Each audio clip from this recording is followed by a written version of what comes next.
ရှော့လိုက်ပြီဆိုတော့လည်းအဲ့ဒီချိန်လေးတော့ဆိုင်ရောက်ပေါင်းဝင်သွားပါဖြစ်နေဆိုတော့ကျွန်တော်လောကမှာပြီးနောက်တစ်ခုပါလို့ကျွန်တော်ကောင်းနေတယ်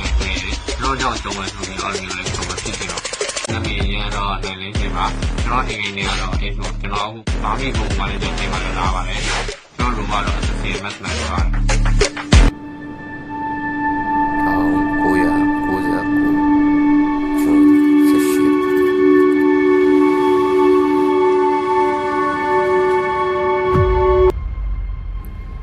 မိသားစုတစ်ခုကနေမွေးဖွားလာပြီး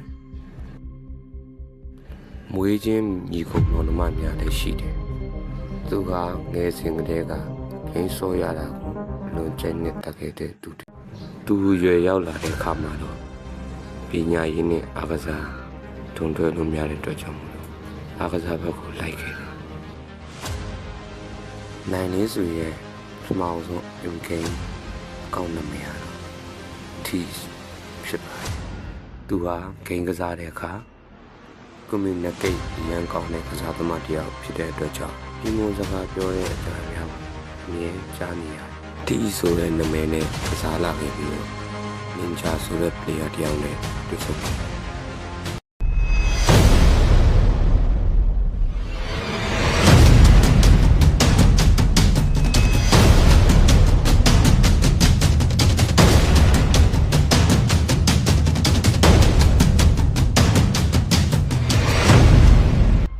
လူငယ်များစွာနဲ့ဖွဲ့စည်းထားတဲ့အသင်းဟာ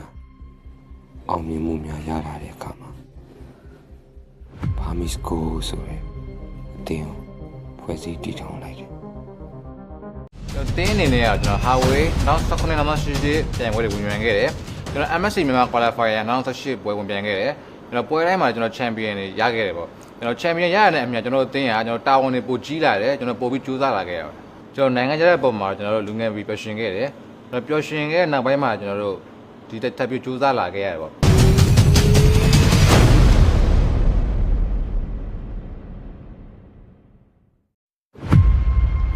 Ace အနေနဲ့ကစားသမားဘဝမှာအောင်မြင်မှုများစွာကိုရှာရှိခဲ့တဲ့တယောက်ဖြစ်ပါတယ် Aceပြီးသွားကျွန်တော်ဝင်သွားခဲ့တယ်ပေါ့နော်ဒီဘက်ကနေပြီးတော့ Ace ပြန်ပြီးတော့လုံးပြနေရဲအဲ့တော့ important အဲ့တော့ပြန်ထားမှာဒီဘက်ကနေပြီးတော့ Ace ပြန်မုံနေမှာ Ace playoff ဒီပြန်နဲ့ပြန်ပြီးတော့လုံးနေတယ်ဟာတော့အဲ့ဒီအပိုင်းမှာ Alpha တောင်မှာတက်ပြီးတော့ရှိနေတဲ့ 7 game ပါ Ace ဆိုတဲ့နောက်မှာတော့တကယ်ကိုအကောင်းဆုံး Ace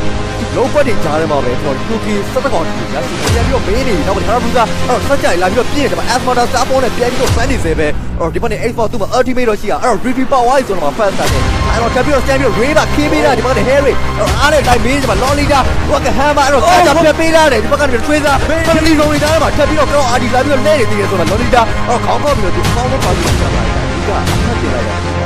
first tower လာလိုက်တော့ဒီမှာတလေးဒီဘာဖြစ်လို့တို့အောက်လဲမှာထိုင်ဖြစ်တယ်လိုက်ဖို့ရှိရဲ့နောက်မှာထပ်ပြီးဟာဘူးအဲ့ဒီမိနစ်ပါနေတယ်ဆိုတဲ့အချိန်မှာဟာလော်ဒီတကောင်တင်ဆုံးသွားပြီးနောက်တဲ့ ace ပြန်ပြီးဗတ်ထားတော့မယ်ဒါမှလည်းပန်းနာတကောင်ပြန်ပြီးပေးလိုက်ရဆိုအနေထားလေးပါတော့ဘယ်တော့မှအပြည့်တော့အဲ့ဒီမှာကွဲသွားပြီဆိုတော့တော့တော့ဒီမျိုးပြီးတော့မကြသေးဘူးပဲတော့တော့ကနေတော့အဲ့တော့တော့တော့ပြန်ဝင်လာဆိုတော့ပြန်ပြီးတော့ဆွဲလာသေးဆိုတော့ဟာဘူးကတကောင်လေးဒီလာပြီးတော့ပြင်ရှင်းနေတယ်ဆိုမှဒီဘက်ကနေပြီးတော့နောက်မှာပြေတော့ပြီးသွားဆိုတော့ Harry တော့တကောင်တော့ပြန်ပြီးတော့တော့ပြန်ပြီးတော့ပေါ်နေတာမှာဒီဘက်ကတော့ပြေးခုမှလည်းကြီးရအများကြီးပဲ Asma တော့ပြီးတော့များတယ်ဆိုတော့ Asma တော့ဒါ star form မှာတော့လုံးဝ damage ဘာလို့ပြော Ace ပြန်ပြီးတော့လောက်ပြနေတယ်အဲ့တော့ important တော့ပြန်တော့မှဒီဘက်ကနေပြီးတော့ Ace ပြန်မုံနေတယ်မှာ Ace playoff ဒီပြန်နဲ့ပြန်ပြီးတော့လုံးနေတယ်အဲ့တော့အဲ့ဒီအပိုင်းမှာ Asma တော့မှတက်ပြီးတော့ Chief နဲ့ Ninja တို့ရဲ့အတွေ့အကြုံဒီ2ဆိုတဲ့နာမည်ကိုပြောင်းလဲပြီးကိုဆိုတဲ့နာမည်နဲ့ Sorry 2018မှာရှင်ပြိုင်ခဲ့ပြီးတော့အနိုင်ရရှိခဲ့တယ်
ရောလေးရှင်းနေလို့ဖြစ်ပါတယ်စင်ကဲရတော့ခင်းနေတော့ပဲဖြစ်ပါတယ်ခင်ဗျာ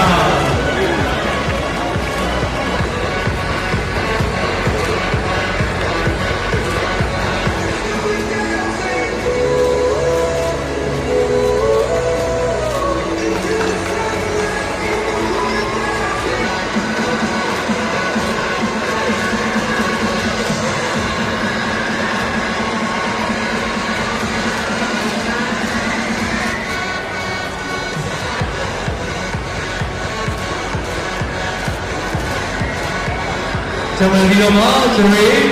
ချန်ပီယံဂရုဖွဲ့အတွက်စုချင်းကိုချက်တသန်းနဲ့အကျိုးပေါ်ပါလက်ချက်ဒိုင်ပေါ်4800ခါကိုပါချင်းချင်းပြီးတော့မှာဖြစ်ပါတယ်ခင်ဗျာအားလုံးလည်းကိုကြည့်ပြီးတော့ပုံပြပေးပါခင်ဗျာချန်ပီယံဂရုဖွဲ့ဖြစ်ပါတယ်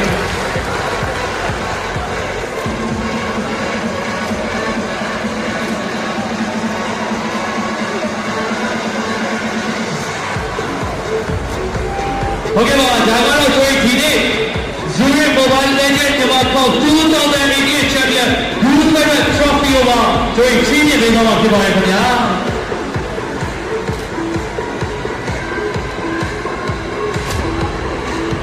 ဟုတ်ကဲ့ပါ Zuri Mobile Legend ဒီမှာပေါ့2018 Champion Blue Spirit ဖြစ်ပါတယ်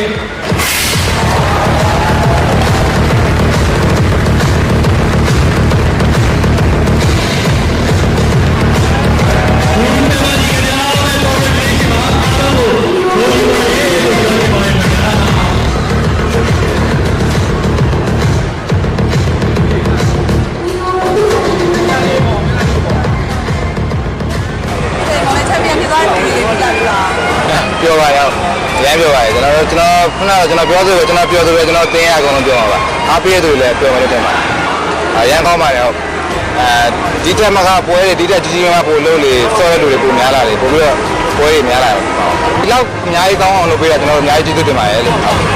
နိုင်သွားပြီဆိုတော့ကျွန်တော်ပြောပါတယ်နိုင်အဓိကတော့နိုင်တဲ့အချိန်မှာပြောဆုံးပါပဲကျွန်တော်တို့ကဒီလိုမဟုတ်ကျွန်တော်တို့စာဝါသဘောထားကိုလည်းမှုလို့ရှိတယ်ဒါပေမဲ့ဒီနောက်မှာတရားတဲ့ယုံကြည်မှုကိုများလာတဲ့အခါမှာဆိုတော့ရမ်းပဲပါဒါဒီထဲမှာခုနတစ်ချက်ဒါအောင်မပြခဲ့ဘူးဆိုတော့ကျွန်တော် error လေးနည်းနည်းတက်သွားတယ်တင်နေမယ်နော်ဟုတ်ပါအဲ့တော့ auto van ရိုးကို pick ပြီးသွားလားမသိဘူးနော်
ဟုတ်ကဲ့ပါအခုဆိုရင်ကျွန်တော်တို့ရဲ့ MP ရဲ့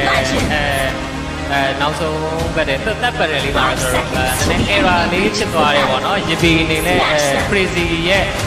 grow ကိုသူ change ပေးလိုက်တဲ့အနေအထားမှာကျွန်တော်တို့နည်းနည်းauto ban hero ဖြစ်တဲ့အတွက်ဒီပွဲလေးကိုပြန်လဲကစားရမှာဖြစ်ပါတယ်ပေါ့နော်ဟုတ်ကဲ့ pick and ban လေးကိုပြန်ပါတယ်တော့မလိန်ကင်းဆိုလည်းကိစ္စမရှိဘူးဒါပေမဲ့အပေါ်မှာတော့ဒီဘက်ကနေပြီးတော့ ace v ကောလိုက်မနေဗျအဲ့တော့ ace ပြန်ပေါ်နေကာကူရာပြန်ပြီးတော့ချိန်ထားတဲ့ကြာမှာနောက်ကနေပြီးတော့ကာကူရာအဲ့တော့ Gura ultimate ထဲမှာနောက်ဆုံးတကောင်တော့ပြီးခဲ့ဗျအဲ့တော့ဒီဘက်ကနေပြီးတော့ AC အဲ့တော့ကာကူရာမသေးသေးဘူးဗျအဲ့တော့နောက်ကနေပြီးတော့လေးမ level 1နေကြားတယ်မှာအဲ့တော့ Rafaela Crowfan နဲ့တော့ကျွန်တော် healing spell မှာ ultimate 2 man stand ကိုမိတယ်ဗျကျွန်တော်နောက်ကနေပြီးတော့စီနာချောင်းတော့ဝင်ကုန်နေတဲ့ကြားထဲမှာပဲဒီဘက်ကနေအကင်ဘက်ကတ်တွေကြားထဲမှာဘူရှီနောက်ဆုံးပိတ်သူတကောင်ပဲကြံပြီးတော့ Mega Gay by အားတယ်မှာပဲလုံးနာမယ်ကြည့်အောင်ဗျဒီဘောမြင်တော့ခေါ်လိုက်ဗျဒါပေမဲ့စီနာမူများတော့မထီသေးပါဘူးတော့အကင်ခုံဝင်လာတယ်ဒါပေမဲ့လဲလို့တော့မရသေးဘူးဗျဒီဘက်နဲ့6 Air4 တင်နေကြမှာအကင်တကောင်တော့ပြုတ်သွားရင်နောက်ကနေပြီးတော့ Moscow ဝင်မလာသေးပါဘူးတော့ Gura စစ်ကုန်းလဲကြားထဲမှာတကောင်မှတော့မမီဘူးဗျဒါပေမဲ့ Moscow တော့အလဲမှာ Mega Tower ယူနေတဲ့အချိန်မှာပဲ Mega Tower တော့ယာသွားပြီဗျတော့ plan လည်းပဒယ်နေထားလေးတော့တကယ်ကိုနေတဲ့ထိုင်တဲ့နေထားမှာရှိပါတယ်တော့ဒီမှာ Rafaela သူ့တဝက်လောက်ကိုင်းသွားတယ် အောက်မှာဒီဘက်ကနေပြီးတော့လီယိုမော့ level 1နဲ့တော့သူထိုးရသေးတယ်ဗျဒါပေမဲ့ဘာမှတော့မများဘူးလို့သေးဘူးအဲ့တော့ဒီဘက်ကနေမော့စကိုဘိုင်းဝမ်သွားပြီးတော့နိုင် Ruby TD နောက်ဆုံး ultimate မှာဖွင့်ပြီးတော့လိုက်ချနေရကြားတယ်မှာဒီဘက်ကနေပြီး Aegis မှာ3တော့မှာသေးတယ်အော်တကယ်ကို nice ပါဗျ Blank ရဲ့ကျွန်တော်တို့ Moscow တမတော့တွန်းတောင်းလို့မရဘူးဆိုရင်တော့ဒီမှာ goal light တွေပါ on နေပါပြီတော့ချက်ပြီးတော့ဟိုကတိုလီလွဲသွားတယ်ဗျအဲ့တော့ဒီဘက်ကနေပြီးတော့ Curry Bika သူပြစ်တော့ပြစ်နေပြီဗျအဲ့တော့ဒီဘောမြင်းကောက်ခေါ်လာပြီဆိုတော့တာဝါလေးကို player ခေါ်ပြီးတော့ဝင်သွားပြီဗျအဲ့တော့ Ace သူ့နောက်မှာဒီမှာပါပလောက်ဆိုပဲလေဒီဘက်ကနေပြီးတော့ Moscow အပိုင်ပြစ်နေနေပဲကျွန်တော် Hero Kit တစ်ကောင်ပဲထပ်ရပါသေးရဲ့အဲ့တော့ဒီဘက်ကနေပြီးတော့ Bika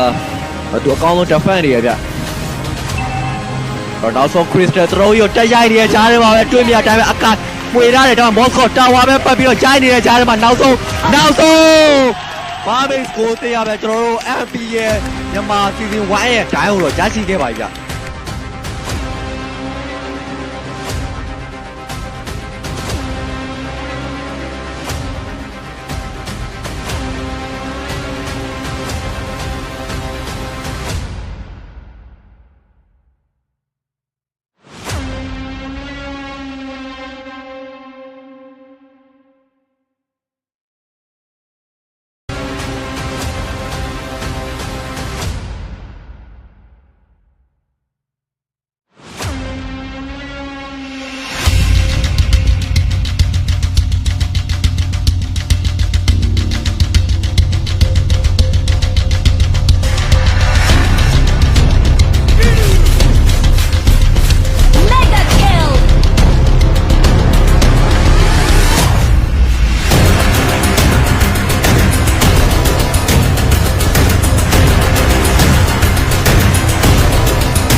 ပြန်ပွဲတွေဝင်ပြန်ခဲ့တယ်ကျွန်တော် MSC မြန်မာ qualifier 2018ပွဲဝင်ပြန်ခဲ့တယ်ကျွန်တော်ပွဲတိုင်းမှာကျွန်တော် champion တွေရခဲ့တယ်ပေါ့ကျွန်တော် champion ရရတဲ့အမြင်ကျွန်တော်အသင်းကကျွန်တော်တာဝန်တွေပိုကြီးလာတယ်ကျွန်တော်ပိုပြီးကြိုးစားလာခဲ့ရတယ်ကျွန်တော်နိုင်ငံခြားတဲ့ပုံမှာကျွန်တော်တို့လူငယ်ပြီးပျော်ရွှင်ခဲ့တယ်ကျွန်တော်ပျော်ရွှင်ခဲ့တဲ့နောက်ပိုင်းမှာကျွန်တော်တို့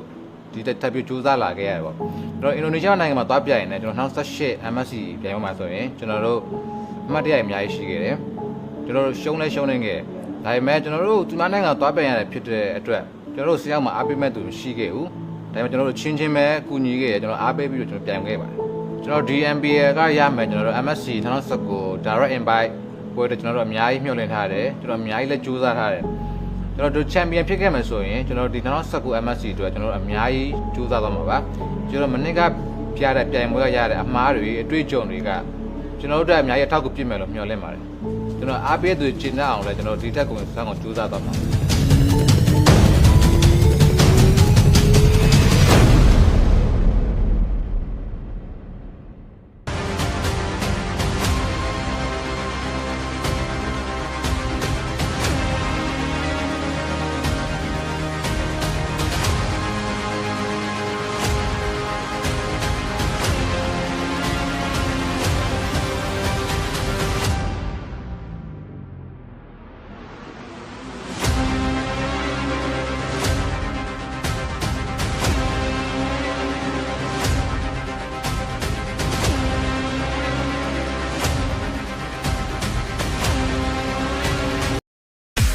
ကျွန်တော်က Barmis Go Mobile ရဲ့အသင်းရဲ့ leader ISIS ဖြစ်ပါတယ်။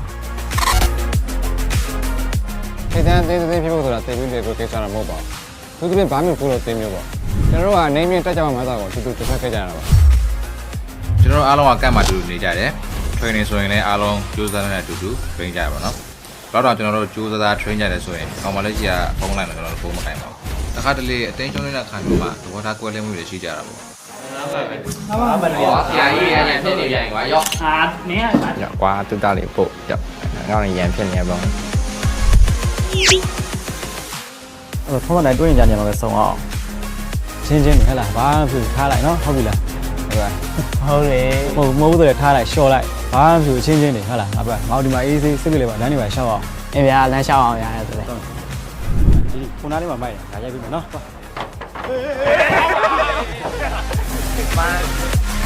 အခုပြောမယ်အောင်ဒီကတော့ရိုက်မယ်